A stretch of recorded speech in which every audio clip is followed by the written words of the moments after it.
آمین۔ کے لیے بھائی شکیل آئیں گے۔ بھائی 5ویں کلمے کو جو کہ انسانی دکھ کا کلمہ ہے، انسانی حالت یسوع مسیح کی بیان کی گئی ہے، اس کی تشریح کرنے کے لیے، بیان کرنے کے لیے ہمارے درمیان ہے۔ جی آپ خدا کے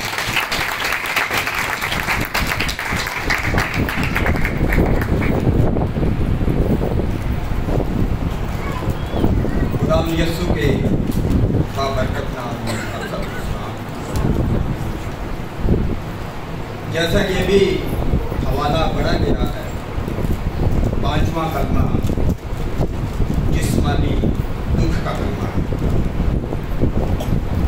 خداوند یسوع مسیح کے صلیبی واقعات پر غور کرنے سے پتہ چلتا ہے کہ اس کے دکھ اور تکلیف کا آغاز تو اسی وقت ہو گیا تھا جب وہ پاک جمعرات کو فسح کھانے کے بعد 11 بجے بالا خانہ سے گتسمنی باغ کی طرف روانہ ہوا، اور وہاں پر جب وہ جان گنے کی حالت میں دعا کر رہا تھا تو اس کا پسینہ خون کی بوندیں بن کر زمین پر ٹپکتا تھا۔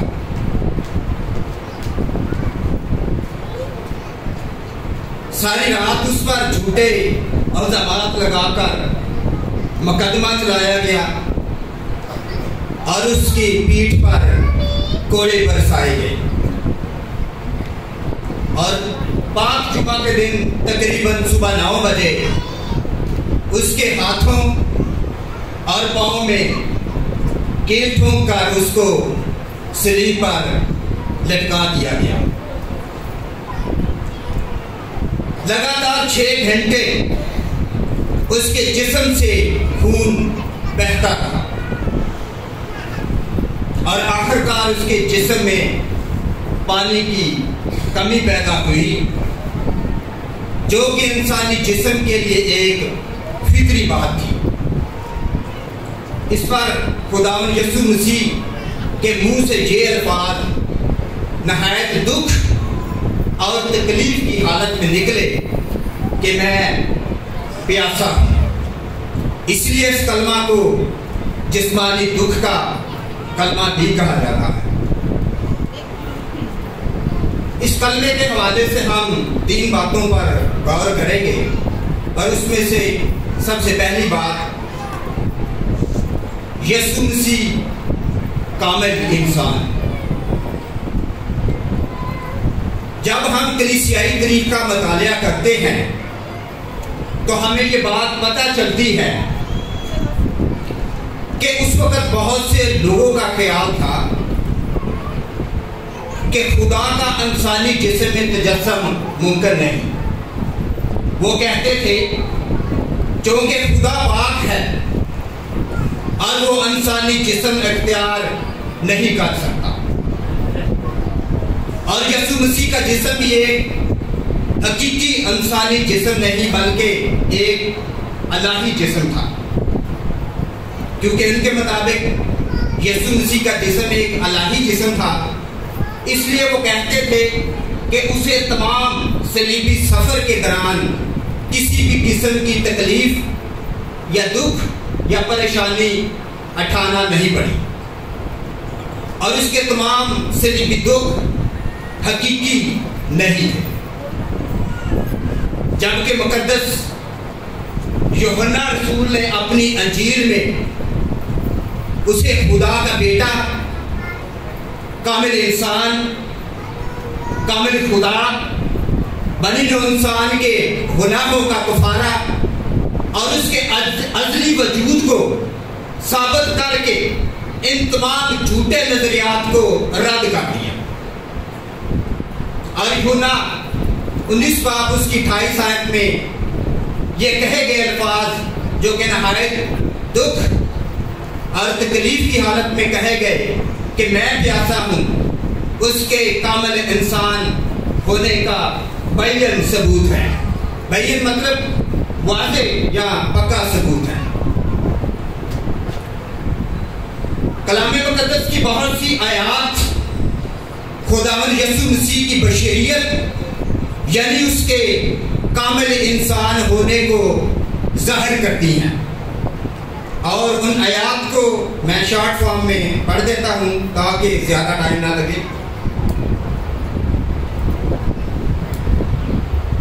لوکا 2 باب اس کی 52 آیت، وہ عقل و دانش اور قد و قامت میں بڑھتا گیا۔ متی 4 باب اس کی 2 آیت، اسے بھوک لگی۔ مرکز 4 باب وہ سویا۔ لوکا 10 باب وہ خوش ہوا۔ یوحنا 2 باب وہ غصہ ہوا۔ مرکز 7 باب اس نے دعا کی، اور یوحنا 19 باب وہ چلایا کہ میں پیاسا ہوں۔ اناجیل میں یہ جو باتیں جن کا بھی ذکر کیا گیا ہے، یہ تمام کی تمام باتیں یسوع مسیح میں پائی جاتی تھی، اور یہی تمام خصوصیات ایک حقیقی انسان میں بھی پائی جاتی ہیں۔ ہم سب حقیقی انسان ہیں، اور یہ سب باتیں ہم میں موجود ہیں، اور ابھی ہم نے دیکھا کہ اناجیل میں یہ بیان کیا گیا ہے کہ یہی ساری باتیں یسوع مسیح میں بھی پائی جاتی ہیں، اور اس لیے یسوع مسیح ایک کامل انسان بھی تھا، وہ کامل خدا بھی تھا، اور کامل خدا ہونے کے ساتھ ساتھ ایک کامل انسان بھی تھا۔ دوسری بات، نرشتہ کی تکمیل۔ کلوری کے سفر میں یسوع مسیح کو پینے کے لیے 2 بار مشروب پیش کیا گیا۔ پہلی بار پاک جمعہ کے دن صبح 9 بجے جب اس کے ہاتھوں اور پاؤں میں کیل ٹھونک کر اس کو صلیب پر لٹکایا گیا۔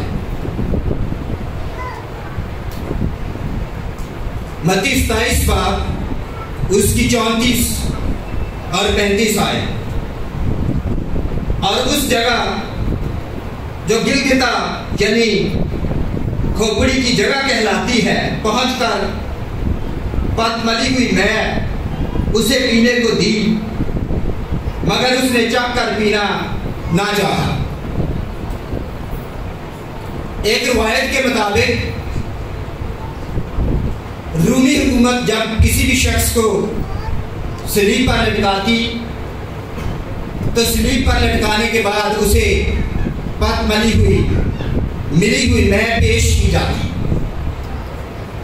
پت ایک نشہ آور جڑی بوٹی ہے، اور اس کو پیس کر یا گھوٹ کر اس میں سے جو رس نکالا جاتا تھا، اس کو نشے کے لیے استعمال کیا جاتا تھا۔ مثال کے طور پر جیسے کہ آج کل بھنگ سے سب لوگ واقف ہوں گے کہ اس کو بھی گھوٹ کر اور اس کا رس نکالا جاتا ہے اور نشے کے لیے استعمال کیا جاتا ہے۔ اسی طرح پت بھی ایک بوٹی تھی، اور اس کا رس نشے کے طور پر استعمال کیا جاتا تھا،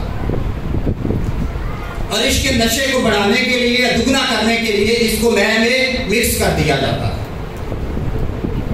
اور یہ اس شخص کو دی جاتی تھی جو کہ صلیب پر لٹکا ہوتا تھا، تاکہ اس کو نشہ ہو جائے اور اس کی تکلیف یا درد میں کمی ہو جائے، اور وہ نشے کی حالت میں ہی صلیب پر مر جائے۔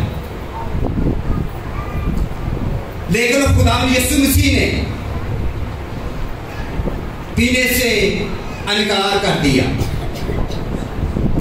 اس نے تو اپنے آپ کو اپنی مرضی سے رضاکارانہ طور پر خود ہمارے گناہوں کے لیے پیش کیا تھا، اور وہ نہیں چاہتا تھا کہ نشہ کی حالت میں وہ انسان کے گناہوں کا کفارہ ادا کرے،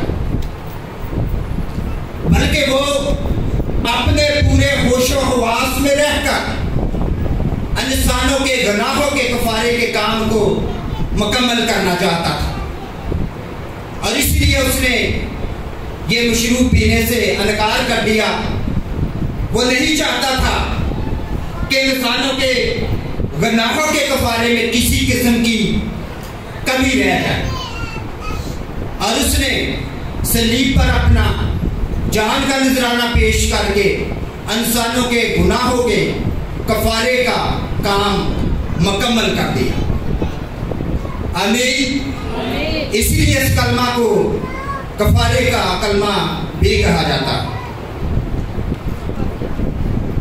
یسوع مسیح ایک کامل کفارہ ہے، اور اس نے صلیب پر اپنی جان دے کر ہمارا کامل کفارہ ادا کر دیا ہے. خدا یسوع مسیح کا شکر کرنے کے لیے ہم زوردار تالیاں بجائیں گے، کیونکہ اس نے ہمارا کامل کفارہ ادا کر دیا.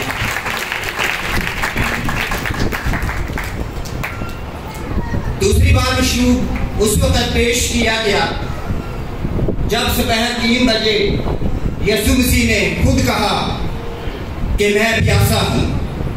تو اس وقت جو رومی سپاہی اس وقت موجود تھے، ان میں سے ایک نے سپنج لیا، سپنج فوم کو کہتے ہیں، اور اس کو سرکے میں ڈبویا، اور زوفے کی شاخ پر، زوفا تانے کو کہتے ہیں، یا آپ کہہ سکتے ہیں کہ کسی بھی لکڑی کو لیا اور اس کے اوپر لگا کر یسوع کو پینے کے لیے پیش کیا.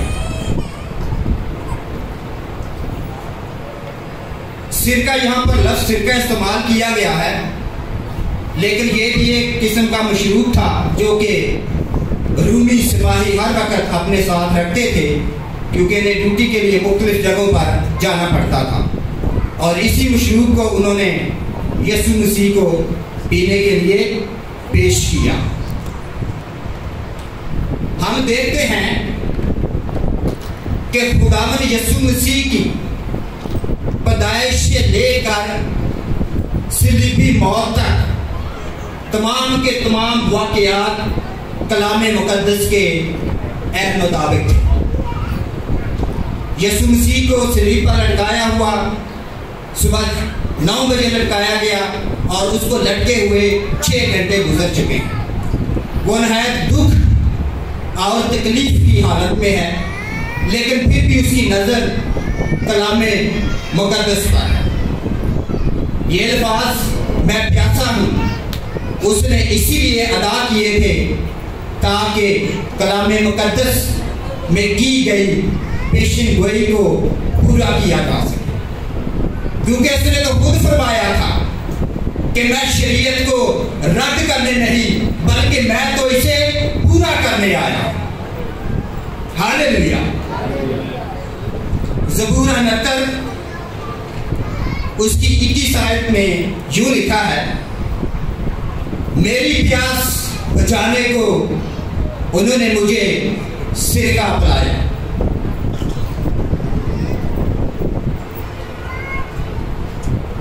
ہمیں چاہیے کہ حالات کیسے بھی مشکل کیوں نہ ہوں، کیونکہ یسوع مسیح نے ہمارے لیے اس کلمہ میں ایک بہت ہی اعلیٰ نمونہ پیش کیا ہے کہ حالات جتنے بھی مشکل کیوں نہ ہوں، کٹھن کیوں نہ ہوں، ہمارا دھیان کس پہ ہونا چاہیے؟ کلام مقدس پہ ہونا چاہیے، خدا کے کلام پہ ہونا چاہیے. کیونکہ جب ہم خدا کے کلام کو نظر میں رکھتے ہیں تو ہم خدا کے حکموں پر عمل کرتے ہیں، تو خداوند کی برکات کو حاصل کرتے ہیں.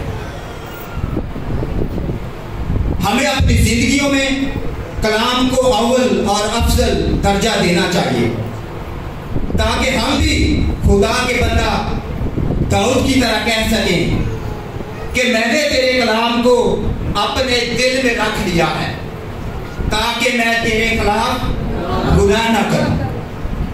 اور پھر وہ فرماتے ہیں تیرا کلام میرے قدموں کے لیے چراغ اور میری راہ کے لیے روشنی ہے.